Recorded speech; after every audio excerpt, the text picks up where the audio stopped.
दोस्तों, बिहार चुनाव 2025 से ठीक पहले एक ऐसा आरोप सामने आया जिसने पूरी राज्य की राजनीति को हिला कर रख दिया। 62,000 करोड़, इतनी रकम से एक पूरे राज्य को 2 बार बदला जा सकता है। सड़कें, स्कूल और अस्पताल सब कुछ बनाया जा सकता है। लेकिन आज ये बिहार में रकम जुड़ी है एक सवाल से। क्या राज्य की बिजली व्यवस्था में हुआ है अब तक का सबसे बड़ा घोटाला? पूर्व ऊर्जा मंत्री आर.के. सिंह का आरोप है बिहार सरकार ने एक निजी कंपनी के साथ समझौता किया है जिससे अगले 25 साल तक बिहार के जनता पर 62,000 करोड़ का बोझ रहेगा। सवाल उठता है कि क्या यह सच है या फिर बिहार का सियासत का नया खेल? कभी बिहार में बिजली होना एक सपना था। 2000 के दशक की शुरुआत में बिजली सिर्फ शाम में कुछ ही घंटे आती थी। गांव में बच्चे लालटेन के नीचे पढ़ते थे और शहर में जनरेटर की आवाज आम बात थी। फिर 2005 में सत्ता बदली और नारा उठा, हर घर बिजली, हर घर उजला। सरकार ने वादा किया था बिहार को अंधेरे से निकालेंगे। 2014 तक बिजली की स्थिति में सुधार हुआ,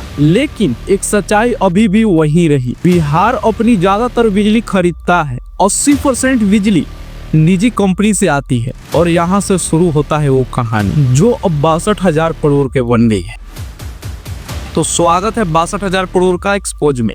आर.के. सिंह का दावा है कि बिहार सरकार ने अडानी पावर लिमिटेड के साथ 25 साल की समझौता की है। अडानी पावर झारखंड लिमिटेड ने गड्ढा में बिजली घर लगाया, वहीं से बिजली बनती है और ट्रांसमिशन लाइन से बिहार भेजी जाती है बिजली। अब समस्या यह है कि ट्रांसमिशन लाइन की खर्चा भी आखिरकार बिहार के जनता के बिल में जोड़ा गया है। इस डील में तय हुई दर 6 रुपए प्रति पैसा यूनिट। अब सोचिए, बाकी राज्यों में यह दर 3 से 4 रुपए पर यूनिट है, यानी कि हर यूनिट पर 2 से ज्यादा का फर्क है। अगर आप सालाना 2,500 करोड़ का आंतरिक बोझ जोड़े तो 25 साल में पहुंच जाती है 62,000 करोड़। मतलब हर साल जनता की जेब से 2,500 करोड़ निकलेगा। और यही है वो कथित घोटाला जिस पर अब सियासत गर्म है। बहुत बड़ा घपला है। वो अदानी के साथ एग्रीमेंट साइन किया गया है कि 25 साल तक 6 रुपये 6.075 6 रुपये 7 पैसे या 6 रुपये 7.5 पैसे के हिसाब से पावर खरीदेगी बिहार सरकार। ये एग्रीमेंट उन्होंने साइन किया है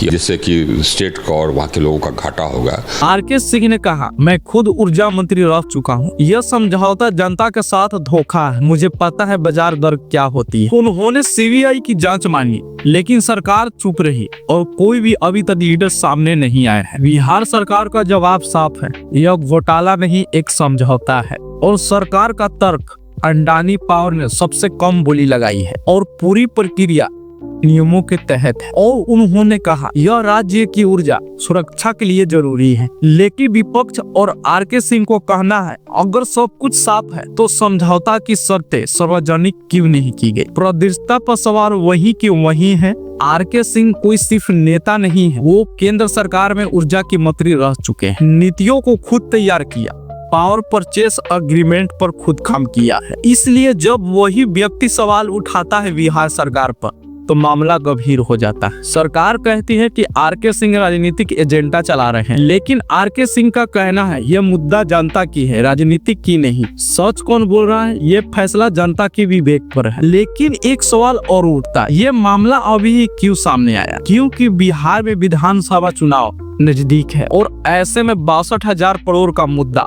किसी भी पार्टी के लिए चुनावी हथियार बन सकता है। मीडिया ने इसे हेडलाइन बना दिया, 62,000 करोड़ का घोटाला। लेकिन अधिकांश रिपोर्टर बयानों पर आधारित है, ना कि उनके पास कोई सबूत है और ना ही कोई अधिकारी का जांच रिपोर्ट। यानी कि सच्चाई अभी भी धुंधली है और राजनीतिक बिल्कुल साफ। हर महीने लोग बिजली के बिल भरते, लेकिन उन्हें पता नहीं कि ये बिजली कितनी प्रति दर खरीदी जाती है। भारत में हर साल सैकड़ों पावर परचेज एग्रीमेंट साइन होते हैं, लेकिन जनता को कभी नहीं बताया जाता है कि सत्य क्या है। यही असली समस्या है, प्रतिष्ठा की कमी। बिहार का यह मामला सिर्फ एक राज्य का नहीं, यह सवाल पूरे सिस्टम का। क्या हमें नहीं जानना चाहिए कि हमारे टैक्स का पैसा कैसे खर्च हो रहा है? क्योंकि जब जनता जवाब नहीं पूछती तो सिस्टम जवाब देना बंद कर देता है। और शायद इस कहानी की यही सबसे बड़ी सीख है, बिजली के बिल से ज्यादा जरूरी है लोकतंत्र की रोशनी। तो 62,000 करोड़ का घोटाला सच है या सियासत, ये तो वक्त बताए। लेकिन जब जनता जागेगी तभी असली बिजली चलेगी।